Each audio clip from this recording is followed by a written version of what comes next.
Hello বন্ধুরা, আসসালামু আলাইকুম। কেমন আছেন সবাই? আশা করছি আমার পরিবারের ছোট বড় সকল সদস্য অনেক অনেক ভালো আছে। আমিও আল্লাহর রহমতে অনেক ভালো আছি। আজকের ভিডিওতে থাকছে পর্তুলিকা কাটিং থেকে কিভাবে আমি গ্রো করি। তো আপনারাও চাইলে এভাবে কাটিং থেকে পর্তুলিকা গ্রো করতে পারেন। তো চলুন দেখে আসা যাক আমি কিভাবে কাটিং থেকে অনেক অনেক চারা বানাই। প্রথমে আমি একটি মাটির পাত্র নিয়েছি। মাটির পাত্রটি আমি ছিদ্র করতে পারিনি, ফেটে গেছে, তাই আমি আর ছিদ্র করলাম না, আলাদা ফাটা অংশ থেকে ড্রেনেজ সিস্টেম হয়ে যাবে।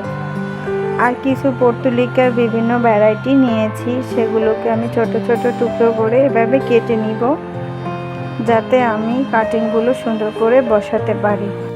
এই গাছগুলো খুব সহজেই গ্রো করা যায় কাটিং থেকে, গাছগুলো মরেও না খুব।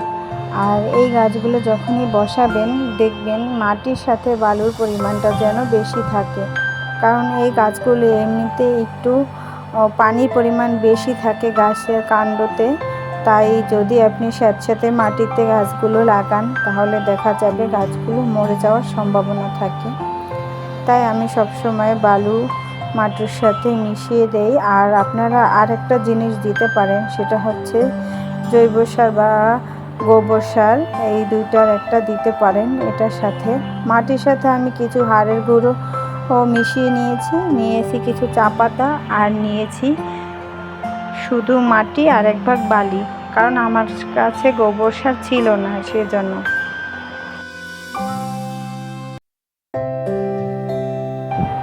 আমি এভাবে ছোট ছোট করে টুকরো করে নিয়েছি পর্তুলিকা গাছগুলো।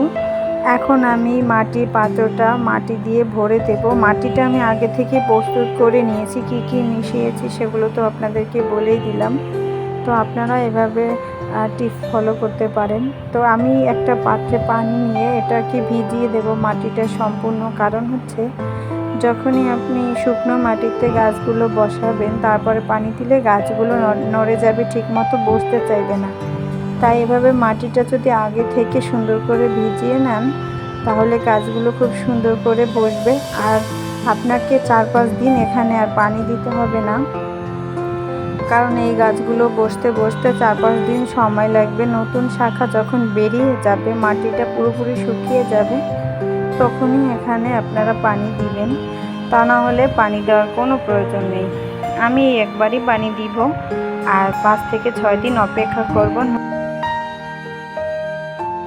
যখনই নতুন শাখা প্রশাখা বেরোবে তখনই গাছগুলোকে রোদে দিবেন। তার আগে 5 থেকে 6 দিন ছায়াযুক্ত স্থানে গাছগুলো সবসময় রাখবেন, কারণ এই গাছগুলো বসানোর সঙ্গে সঙ্গে যদি রোদে রাখা হয় তাহলে গাছগুলো মরে যাওয়ার সম্ভাবনা থাকে। আর এভাবে যদি আপনি গাছগুলো রাখতে পারেন তাহলে 100% প্রতিটা গাছই আপনার বেঁচে যাবে। পর্তুলিকা যেহেতু রোদ ভালোবাসে, তাই এই গাছগুলো সবসময়ের জন্য রোদে রাখাটাই বেটার।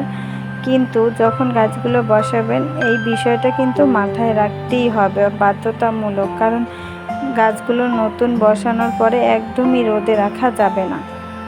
তো আমিও সেটাই করছি। দেখুন আমার গাছগুলো প্রায় বসানো শেষের দিকে, একে একে আমি এভাবে গাছগুলো বসিয়ে নিচ্ছি। চলুন।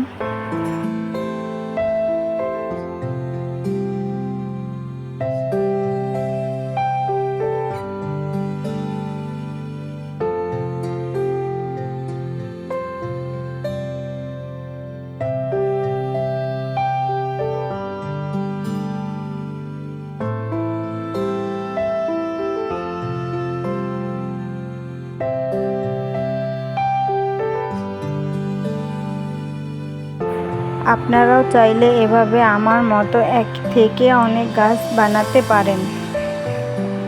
আমার কাছে কিন্তু প্রথমে এত গাছ ছিল না, অল্প কিছু ছোট ছোট শাখা নিয়ে আসছিলাম আমি, সেখান থেকে আজকে আমার অজস্র গাছ হয়েছে। আমি অনেককে গিফট করেছি। এই যে দেখুন আমার কাজগুলো শেষ। আগের কিছু আপডেট দেখাচ্ছি। এই যে কাটিং থেকে আমি বসিয়েছিলাম এখানে একটা ডালার মধ্যে, প্রতিটা গাছই বেঁচেছে আমার। দেখুন একটা গাছও মারা যায়নি, খুব সুন্দরভাবে বেঁচেছে। এখন এই গাছটা আমি রোদে রাখতে পারবো খুব সুন্দরভাবেই। আরেকটা বোতলের মধ্যে ছিদ্র করে গাছ বসিয়েছিলাম, আপনাদেরকে দেখিয়েছিলাম। দেখুন কত সুন্দর করে গাছটা গ্রো করেছে। এখানে দু একটা গাছ হয়তোবা আমার গাফিলতির জন্য মারা গেছে, কিন্তু বাদবাকি সবগুলোই হয়েছে মাশাআল্লাহ। আজকের ভিডিওটি কেমন হয়েছে কমেন্ট করে সবাই জানাবেন। আজকের মতো বিদায় নিচ্ছি। সবাই ভালো থাকবেন, সুস্থ থাকবেন। আল্লাহ হাফেজ। আসসালামু আলাইকুম।